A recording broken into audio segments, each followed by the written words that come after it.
देखो, हमारा जो अस्तित्व है वो हमारे कर्म से है, दूसरों के नजरिए से नहीं। और जीवन में हमेशा विनम्र रहो, शांत रहो। हर परिस्थिति में शांत रहना तुम्हारा सबसे बड़ा ब्रह्मास्त्र है।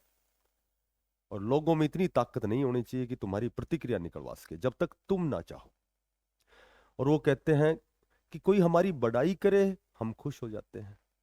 और कोई हमारी बुराई करे, क्रिटिसाइज करे, आलोचना करे, तो हम दुखी हो जाते हैं। तो भला हमारी चाबी उनके हाथ में है।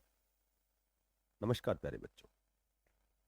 देखो, आज वास्तव में अच्छी अपडेट है, लेटेस्ट अपडेट है, हो सकता है पुरानी अपडेट हो। मैं अपडेट में थोड़ा सा लेट हो जाता हूं, ये हो सकता है। एचएसएससी सी ग्रुप की सभी भर्तियों को, रेस्ट ऑफ हरियाणा जेवीटी भर्ती वाले युवाओं को हमारे माननीय मुख्यमंत्री जी नायाब तोहफा देने वाले हैं। और कुछ एक बच्चों को दे दिया है और कुछ एक को देने वाले हैं। ठीक है।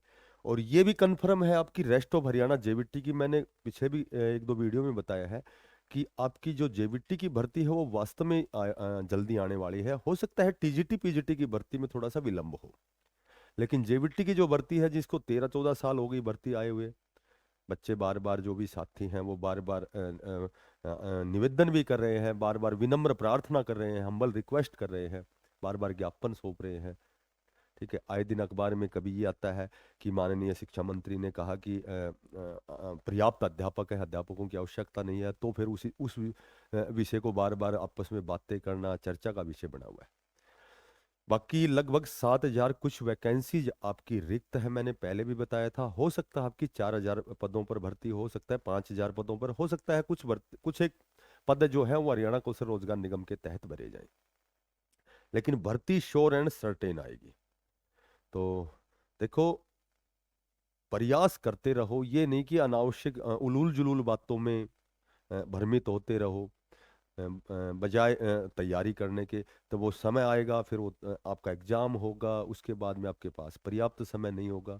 तो हम ज़्यादा वीडियो को लंबी ना खींचते हुए शॉर्टकट में हम बात करेंगे। देखो, सबसे पहले नायाब तोहफा क्या है। नायाब तोहफा ये है कि 3 साल की छूट सभी युवाओं को मिलनी चाहिए। ऐसा तो खैर निवेदन किया गया है, लेकिन ये सच्चाई है कि हरियाणा पुलिस में 3 साल की छूट दे दी गई है। तो चूंकि Delhi Haryana police C group की भर्ती है। अच्छा, बाकी अभी आपकी जो विड्रा हुई भर्तियां हैं 3112 पदों पर, तो उसके लिए भी निवेदन किया गया है, क्योंकि ऐसा सभी बच्चों को पता है, सारे बच्चे बड़े ब्रिलियंट हैं, जागरूक हैं, सभी जानकार हैं कि सीईटी जो है हर साल होना तय हुआ था।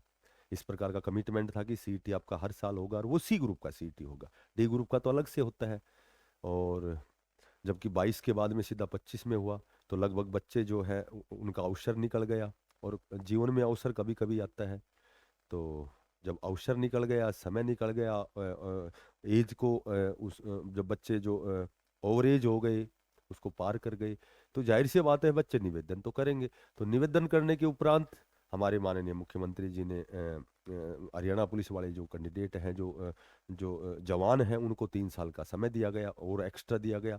उसमें बताया गया कि भाई जो नए बच्चे हैं उनको तो 1/1/2026 से उनकी एज है वो जो कंसिडर की जाएगी। और जो पुरानी जो भर्ती जो विड्रा हुई थी 5600 पदों पर, उनकी एक समय सीमा डेट निर्धारित की गई 1 सितंबर 2024।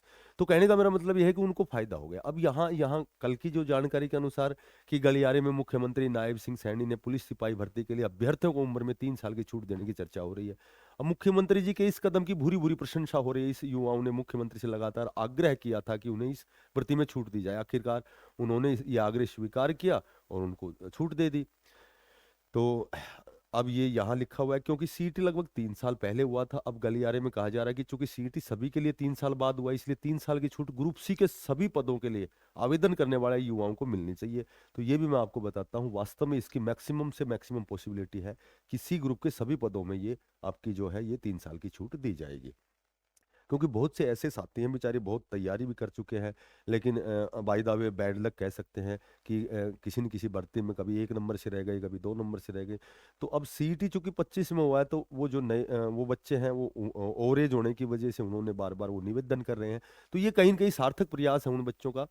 तो जो युवा पदों के विज्ञापन नहीं होने के कारण आवेदन करने से पहले ओवरेज हो गए हैं, अगर उन्हें 3 साल की छूट मिलती तो वे भी आवेदन करने योग्य हो जाएंगे और उन्हें भी सरकारी नौकरी प्राप्त करने के लिए प्रतियोगिता में शामिल होने का अवसर मिल जाएगा। गले उसके बाद क्या कहा है कि इत लगा फैसले का, मगर जो जिस तेजी से भर्ती होनी चाहिए उतनी तेजी से नहीं हो रही, इसलिए उसमें भी तेजी लाने का प्रयास करना चाहिए। वे युवा भी मुख्यमंत्री नायब सिंह सैनी से उम्मीद लगाए बैठे हैं, जिनके साथ वाले समान अंक वाले युवा नौकरी कर रहे हैं, मगर वेटिंग लिस्ट जारी नहीं होने के कारण वे नौकरी प्राप्त नहीं कर सके हैं। ये बात है सी ग्रुप वालों की। जो अगस्त में तो 24,000 पदों पर आपका रिजल्ट आया था, उसमें मेरे ख्याल से 3-4 हजार जो पद हैं वो होल्ड पर रखे गए थे। कुछ एक ऐसे, उसमें बहुत ऐसे साथी बच्चे हैं जिनके कट ऑफ के बराबर नंबर हैं, लेकिन लेकिन उनकी वेटिंग लिस्ट का वो बहुत लंबे समय से इंतजार कर रहे हैं। देखो, कई बार क्या होता है कि हालांकि कुछ भी हमारे हाथ में नहीं होता है, हम केवल प्रयास कर सकते हैं, कर्म कर सकते हैं, परिणाम हमारे हाथ में नहीं होता है। लेकिन कई बार जब सार्थक परिणाम जब नहीं आता है, जब हमारा जो परिणाम है वो सुखद नहीं होता है, तो कई बार हम पैनिक भी होते हैं, तनाव भी आ जाता है कि हमने इतना प्रयास किया लेकिन हो सकता है हमारी किस्मत में ही ना हो। लेकिन मैंने कई बार आपको बताया है कि कई बार क्या होता है कि जो चीज़ हम प्राप्त करना चाहते हैं और उससे अपर लेवल की चीज़ हमें प्राप्त हो जाती है, और कोई चीज़ प्राप्त हो जाती है उसकी वैल्यू कम होती है, जो चीज़ अप्राप्तव्य होती है उसकी वैल्यू, उसका महत्व ज़्यादा होता है। तो नौकरी प्राप्त नहीं कर सके, इसलिए वेटिंग लिस्ट जारी करवाने के लिए मुख्य सचिव को निर्देश दे, ताकि ग्रुप सी के रिक्त पदों पर जिन युवाओं का अधिकार बनता है उन्हें उसका अधिकार मिल जाए। हालांकि मुख्यमंत्री नायब सिंह सैनी और उसके मुख्य प्रधान सचिव राजेश खुल्लर से मिल चुके हैं। इन अभ्यर्थियों ने मुख्य चयन सूची की वैधता समाप्त होने से पहले ही आए। अच्छा, ये इसका एक नियम होता है कि जो वेटिंग लिस्ट है उसमें टाइम पीरियड होता है, बाउंडेशन होती है 1 साल की। लेकिन यदि 1 साल से पहले कोई कोर्ट में कोई याचिका लगाई जाती है, तो फिर वो जो समय है वो 1 साल से ज्यादा बढ़ जाता है। अगर 1 साल तक कोर्ट में किसी प्रकार की कोई याचिका दायर नहीं होती है, तो फिर उसका जो बाउंडेशन है वो 1 साल की होती है। तो यहाँ यही कहा गया कि वैधता समाप्त होने से पहले, यानी 1 साल से पहले हाई कोर्ट की शरण ले ली गई थी, मगर वेटिंग लिस्ट आज तक जारी नहीं हुई। एमपीएसडब्ल्यू मेल पदों के लिए जो पद एमपीएसडब्ल्यू है उसकी बहुत दिनों से भर्ती नहीं आई है। तो चूंकि वो भी हो सकते हैं बच्चे जो 3 साल ओवरेज हो गए हों, तो एमपीएसडब्ल्यू वाले भी मांग कर रहे हैं कि भाई हमारी भी 3 साल बढ़ाई जाए। अब सबसे जो बड़ी बात है वो तो जेवीटी की है, रेस्ट ऑफ हरियाणा की। हालांकि मेवात कैडर की भर्ती है वो भी फंसी हुई है, अब तक रिजल्ट ही नहीं आया है, वो सॉर्ट आउट नहीं हुई है। तो वो भी थोड़े से साथी थोड़ा सा सोच रहे हैं कि भाई हमारा रिजल्ट बहुत दिन हो गए।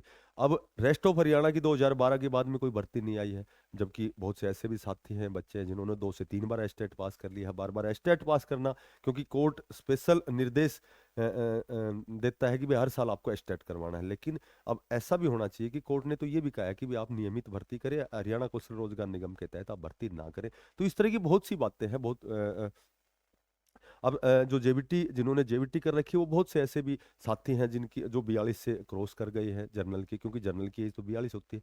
तो उन्होंने भी बार बार वो भी निवेदन कर रहे हैं कि भाई हमारी भी 3 साल बढ़ाई जाए, ताकि हमें भी ये अवसर मिले। हो सकता है कि हमने इतना अच्छा प्रयास कर रखा है, तैयारी कर रखी, हो सकता है हम भी एक अध्यापक बने, राष्ट्र के निर्माता बने, ठीक है, देश के विकास में अपना योगदान दें। तो उन्हें निराशा ही हाथ लग रही है, क्योंकि उनके पदों के लिए विज्ञापन ही जारी नहीं हुआ, जबकि विधानसभा चुनाव से पहले ये पद विज्ञापित करने का दावा किया जा रहा था। बिना विज्ञापन के इन पात्र युवाओं में से कोई भी ओवरेज हो गए हैं और कई होने लगे। कहने का मेरा मतलब यह है कि 3 साल की छूट जब हरियाणा पुलिस को दी गई है तो सी ग्रुप के सभी बच्चों को दी जाएगी, और विशेषकर जेबीटी रेस्ट ऑफ हरियाणा के जो भी साथी हैं जो ओवरेज हो गए हैं, जो कहीं कॉन्ट्रैक्ट बेस पे हैं, कोई गेस्ट टीचर के रूप में हैं, कहीं कहीं बेचारे एसएसए के तहत लगे हुए हैं, क्योंकि वो बहुत ही अनिवार्य है। जीवन की जो मूलभूत हमारी आवश्यकताएं हैं, जो जीवन की, परिवार की जो जिम्मेदारियां हैं, जो बुनियादी चीजें हैं, उन जिम्मेदारियों का निर्वहन करने के लिए उनको कहीं न कहीं अध्यापन करना पड़ रहा है। तो उनका हालांकि पहले से ही वो ऑलरेडी तैयार है, और 3 साल ओवरेज होने की वजह से उन्होंने भी निवेदन किया है कि हमारी भी 3 साल बढ़ाई जाए, ताकि 14 साल पहले जो भर्ती आई थी, हम फिलहाल जो आपकी भर्ती आएगी उसमें हमें अवसर मिले, हम बैठ सके, हम अपना प्रयास कर सके, हम अपने आप को सिद्ध कर सके। तो जो भी साथी नए हैं, चैनल को जरूर सब्सक्राइब करना, ज़्यादा से ज़्यादा इसको शेयर करना, थोड़ा सा अप्रिसिएशन करो, ताकि थोड़ा सा मोटिवेशन मिले आपके लिए, फिर कोई लेटेस्ट जानकारी लेके आए। वो कहते हैं कि हवा में ताशों का महल नहीं बनता, हवा में ताशों का महल नहीं बनता, और रोने से बिगड़ा मुकद्दर नहीं बनता। दुनिया जीतने का हौसला रख मेरे दोस्त, एक जीत से कोई सिकंदर नहीं बनता। थैंक्स, फिर मिलते हैं नई अपडेट के साथ। धन्यवाद, राम राम।